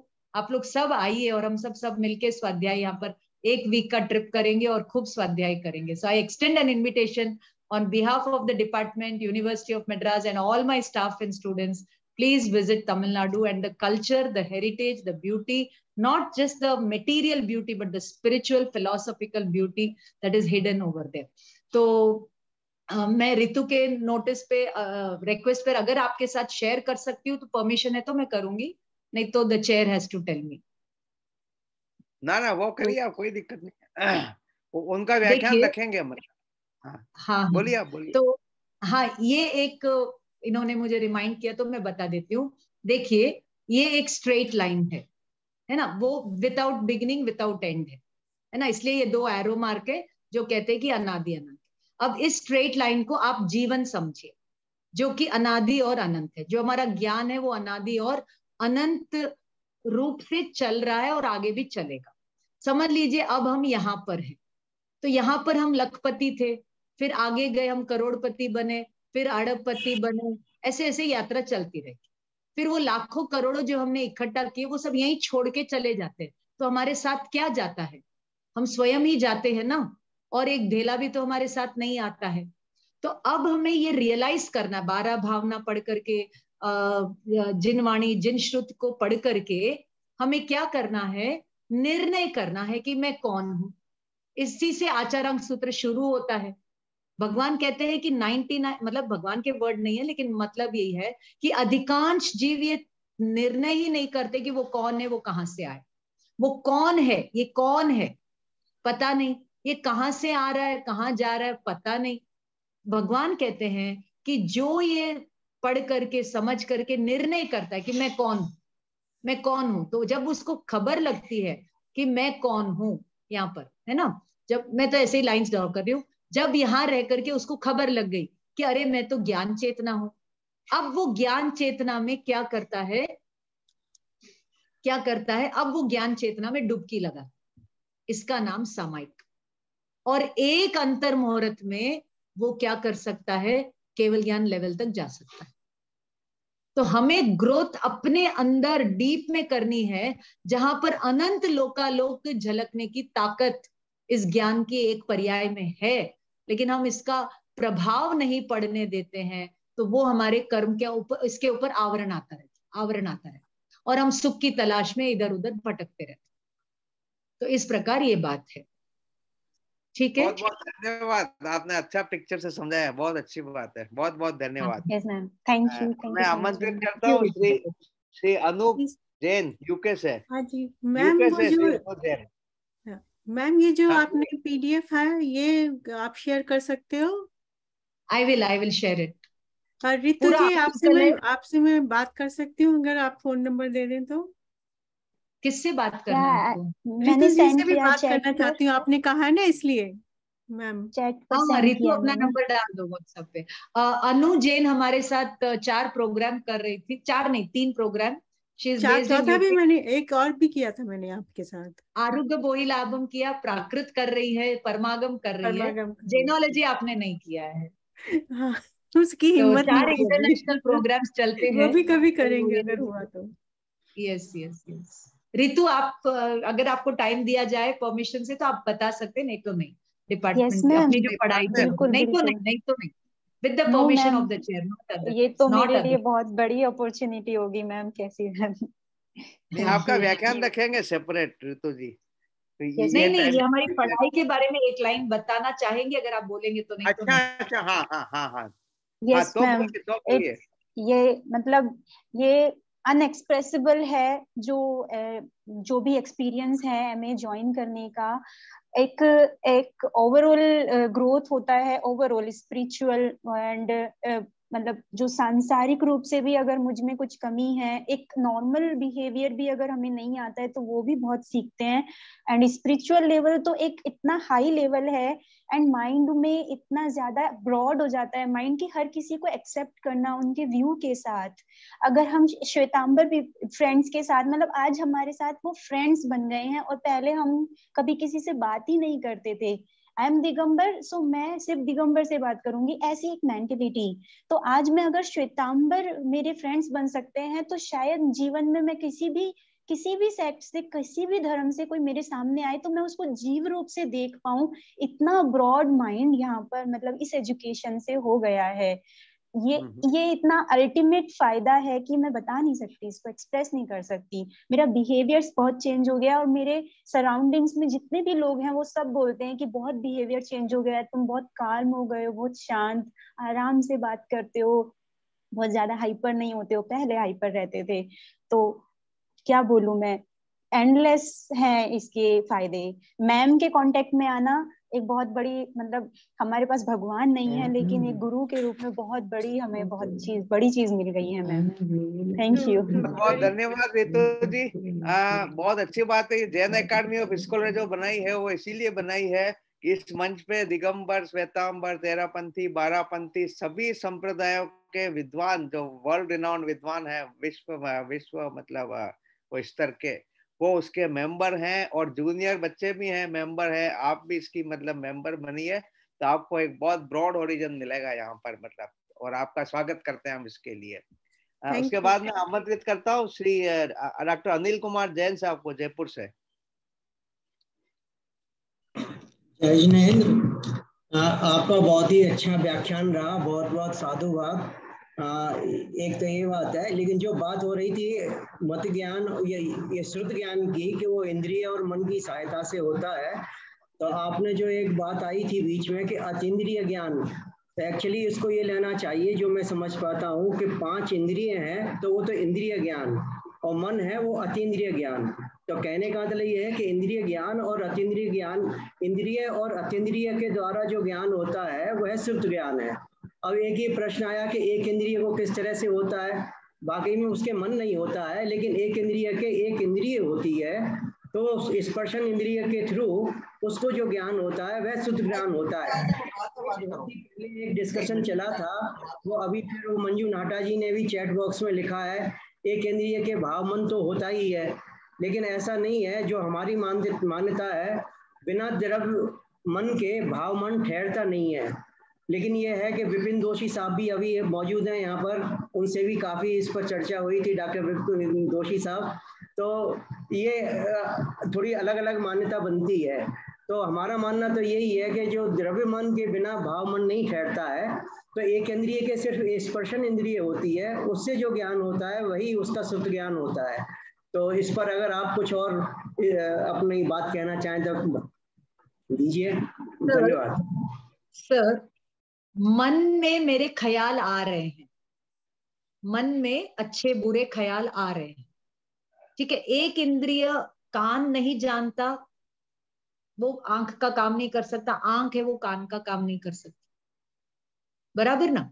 तो ये जो इंद्रिय ज्ञान हो रहा है, उसका जो फाउंटेन है, वो बेस है, वो चैतन्य स्वरूप है। अब ये निगोद के जीवों में भी वो चैतन्य स्वरूप, लेकिन बिना इंद्रियों के विकास के वो चैतन्य स्वरूप समझ में नहीं आएगा, और इंद्रिय ज्ञान में अटक गए तो भी समझ में नहीं आएगा।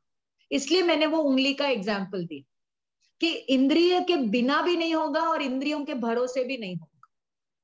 और मन तो फिर क्या होता है, जब मन ड्रॉप आउट होता है, ड्रॉप आउट यानी अक्रिय हो जाता है, तब ज्ञान से, केवल ज्ञान स्वरूप में आत्मा ज्ञान से सबको डायरेक्ट जानता है, और इंद्रिय और मन वहां पर वो उनका कोई रोल ही नहीं होता है। तो जानते हम ज्ञान से है, देखते हम दर्शन से है, न कि इंद्रिय उसका माध्यम होती है। माध्यम यानी जैसे मैंने आपको चश्मे का एग्जाम्पल बताया, तो मैं चश्मे, जैसे मैं देखने वाली हूँ, तो चलिए बोलिए चश्मे के बिना देखिए तो मैं नहीं देख सकती, है ना, धुंधला दिखेगा। क्यों? क्योंकि यहाँ पर मेरे आवरण है। तो ऐसे ही हमारे इंद्रिय ज्ञान में भी हम जितना इंद्रिय ज्ञान के भरोसे रहते हैं, उतना हम आत्मा का ज्ञान स्वभाव का अब्यूज कर रहे हैं। और ये इंद्रिय ज्ञान हम खो करके फिर निगोद में चले जाते। सो हमने बहुत मेहनत की कि माइक्रो लेवल से हम मैक्रो लेवल पर आए। वहां पर हमने समता रखी, इंद्रिय विषयों से परे गए। परे मतलब इंद्रिय विषयों को हमने नजरअंदाज किया, समता रखी, तो हमारे इतना मतलब क्या बोले, इतना पुण्य का बंध हुआ, हमारे ज्ञान का क्षयोक्षम हुआ, तो हम यहाँ तक पहुंचे। अब एक जगह मैं आपका इशारा चाहूंगी कि ज्ञाता धर्म कथा सूत्र उठाई, उसमें मेघ कुमार का वर्णन आता है कि हाथी के भव में, वहां पर आप लाइन आती है कि प्राण भूत जीव सत्व की अनुकंपा के कारण उन्होंने अपना संसार परित करी। बात यहाँ पर एक खरगोश के दया की है, लेकिन यहाँ पर प्राण भूत जीव सत्व को क्यों गिना दिया? तो कहते हैं कि उस उपसर्ग में हाथी को जो मतलब परिचय हो, उपसर्ग परिचय तो मुनि भगवंत के बोलेंगे, उपसर्ग में उनको अपनी ज्ञान चेतना का एहसास हुआ, और जैसी मेरी ये चेतना है, एहसास है, ये सब एहसास, पूरा अनुमान प्रमाण है। प्रत्यक्ष तो लगाते लगाते होगा, जैसे धुएं को देख करके अग्नि का अनुमान हुआ, प्रत्यक्ष तो होगा जब होगा। तो ऐसे ज्ञान को देख करके, अपनी चेतना को देख करके उनको अनुमान हुआ कि ये खरगोश की आत्मा भी मेरे जैसी, सभी प्राण भूत जीव सत्व ज्ञान चेतना।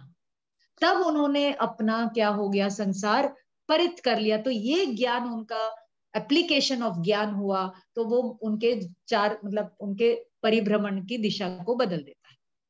तो प्राण भूत जीव सत्व में वो एक ज्ञान चेतना व्याप्त है, तो उसका आदर हम करते हैं, तो इसमें पूरे विश्व का आदर हो जाता है, अनंत अरियन शुद्ध परमात्मा का आदर।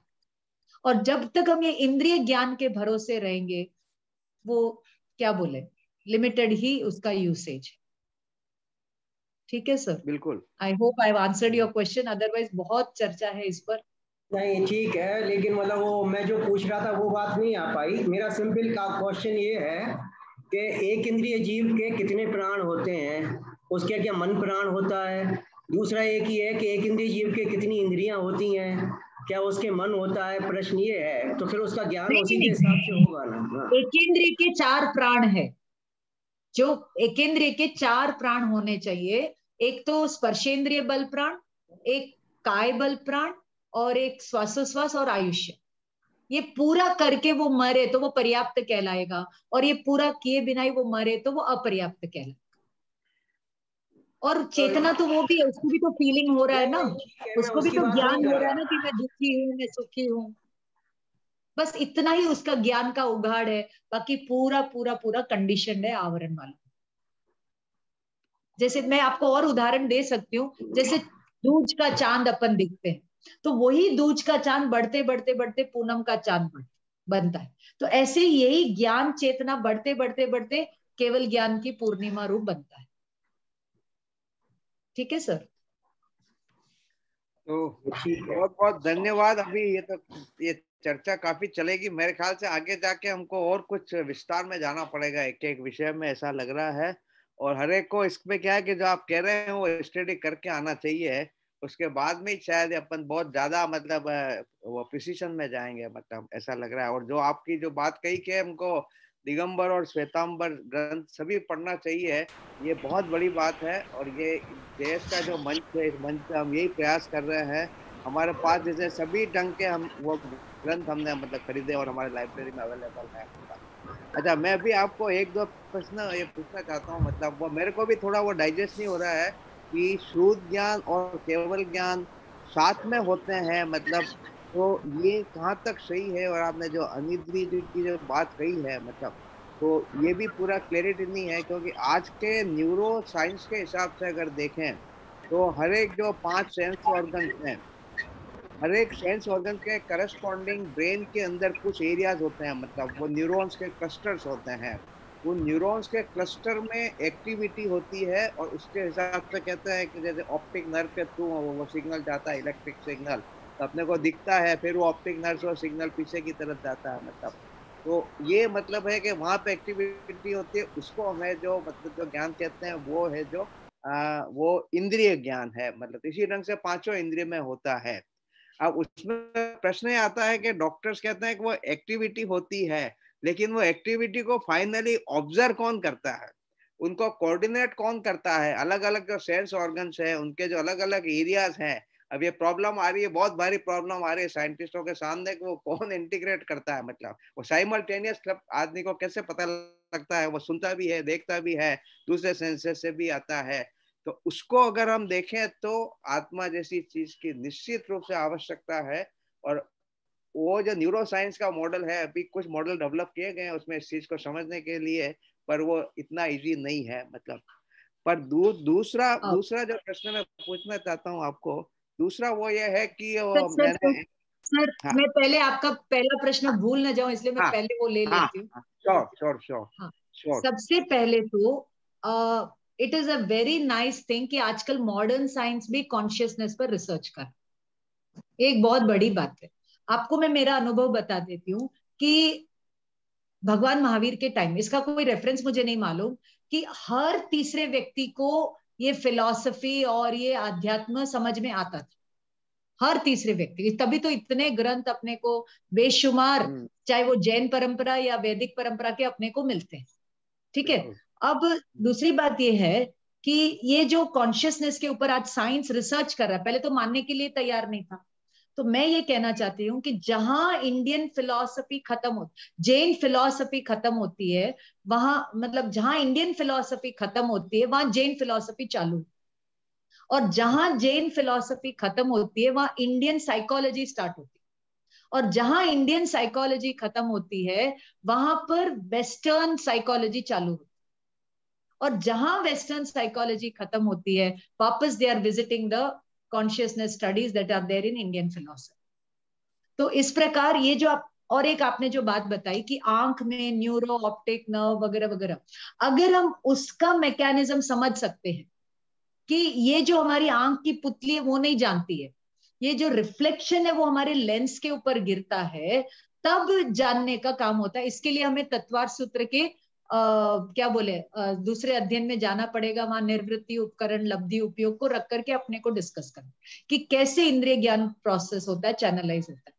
तत्वार सूत्र के पहले अध्ययन से हमें वापस से देखना पड़ेगा। मैंने एक और पुस्तक देखी है, उसमें जस्ट उल्टा लिखा हुआ है। उसमें लिखा हुआ है कि आप कहते हो, साइंटिस्ट कहते हैं कि इलेक्ट्रिक सिग्नल रिफ्लेक्ट होके आता है किसी ऑब्जेक्ट से और आंखों में जाता है और ऑप्टिक नर्व में जाता है ना, वो सब दिखता है। पर उस शास्त्र में लिखा हुआ है कि जब तक अंदर कोई आपके जागृति नहीं है, देखने की इच्छा नहीं है,